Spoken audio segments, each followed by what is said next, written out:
क्यों चढ़ाते हैं शनिदेव को तेल, क्या रखें सावधानी। प्राचीन मान्यता है कि शनिदेव की कृपा प्राप्त करने के लिए हर शनिवार को शनिदेव को तेल चढ़ाना चाहिए।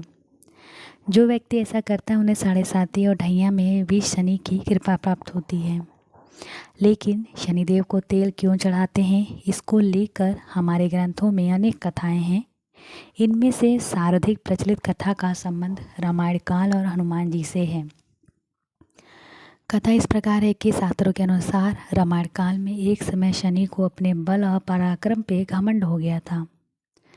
उस काल हनुमान जी के बल और पराक्रम की कीर्ति चारों दिशाओं में फैली हुई थी। जब शनिदेव को हनुमान जी के संबंध में जानकारी प्राप्त हुई तो शनि बजरंगबली से युद्ध करने के लिए निकल पड़े। एक शांत स्थान पे हनुमान जी अपने स्वामी श्री राम की भक्ति में लीन बैठे थे। तभी वहाँ शनिदेव आ गए और उन्होंने बजरंगबली को युद्ध के लिए ललकारा। युद्ध की ललकार सुनकर हनुमान जी शनिदेव को समझाने का प्रयास किया, लेकिन शनि नहीं माने और युद्ध के लिए आमंत्रित करने लगे। अंत में हनुमान जी भी युद्ध के लिए तैयार हो गए और दोनों के बीच घमासान युद्ध हुआ। हनुमान जी ने शनि को बुरी तरह परास्त कर दिया। युद्ध में हनुमान जी द्वारा किए गए प्रहारों से शनिदेव के पूरे शरीर में भयंकर पीड़ा हो रही थी। इस पीड़ा को दूर करने के लिए हनुमान जी ने शनि को तेल दिया। इस तेल को लगाते ही शनिदेव की समस्त पीड़ा दूर हो गई। तभी से शनिदेव को तेल अर्पित करने की परंपरा प्रारंभ हुई। शनिदेव पर जो व्यक्ति तेल अर्पित करता है उसे जीवन की समस्त परेशानियां दूर हो जाती है और धन अभाव खत्म हो जाता है। जबकि एक अन्य कथा के अनुसार जब भगवान की सेना ने सागर हित सेतु बांध लिया तब राक्षस इसे हानि न पहुंचा सके, उसके लिए पवनसुत हनुमान को उसकी देखभाल की जिम्मेदारी सौंपी गई। जब हनुमान जी शाम के समय अपने इष्टदेव राम के ध्यान में मग्न थे, तभी सूर्यपुत्र शनि अपना काला कुरूप चेहरा बनाकर क्रोधपूर्वक कहा, हे वानर, मैं देवताओं में शक्तिशाली शनि हूँ। सुना है तुम बहुत बलशाली हो। आंखें खोलो और मेरे साथ युद्ध करो। मैं तुमसे युद्ध करना चाहता हूँ। इस पर हनुमान ने विनम्रतापूर्वक कहा, इस समय मैं अपने प्रभु को याद कर रहा हूँ। आप मेरी पूजा में विघ्न मत डालिए। आप मेरे आदरणीय हैं, कृपा करके आप यहाँ से चले जाएं। जब शनिदेव लड़ने पे उतर आए तो हनुमान जी ने अपनी पूंछ में लपेटना शुरू कर दिया। फिर उन्हें कसना प्रारंभ कर दिया। जोर लगाने पर भी शनि उस बंधन से मुक्त ना होकर पीड़ा में व्याकुल होने लगे।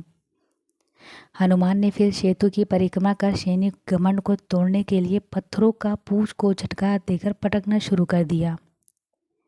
इससे शनि का शरीर लहलुहान हो गया, जिससे उनकी पीड़ा बढ़ती गई। तब शनिदेव ने हनुमान जी से प्रार्थना की कि मुझे बंधन से मुक्त कर दीजिए। मैं अपने अपराध की सज़ा पा चुका हूँ, फिर मुझसे ऐसी गलती नहीं होगी। तब हनुमान जी ने जो तेल दिया उसे घाव पे लगाने ही शनिदेव की पीड़ा मिट गई।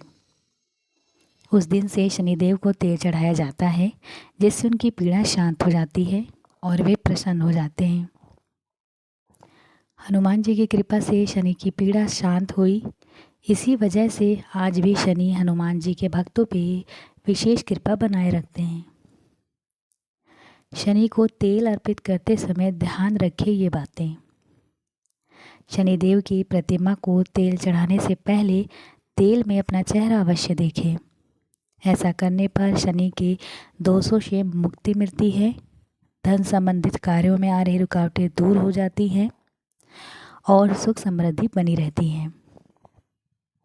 शनि पे तेल चढ़ाने से जुड़ी वैज्ञानिक मान्यता।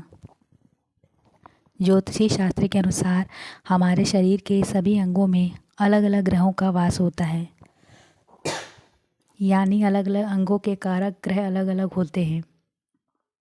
शनिदेव त्वचा, दांत, कान, हड्डियां और घुटनों के कारक ग्रह हैं। यदि कुंडली में शनि अशुभ हो तो इन अंगों से संबंधित परेशानियां व्यक्ति को झेलना पड़ता है।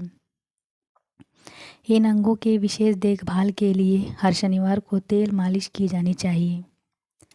शनि को तेल अर्पित करने का यही अर्थ है कि हम शनि से संबंधित अंगों पे भी तेल लगाएं, ताकि अंगों को पीड़ाओं से बचाया जा सके।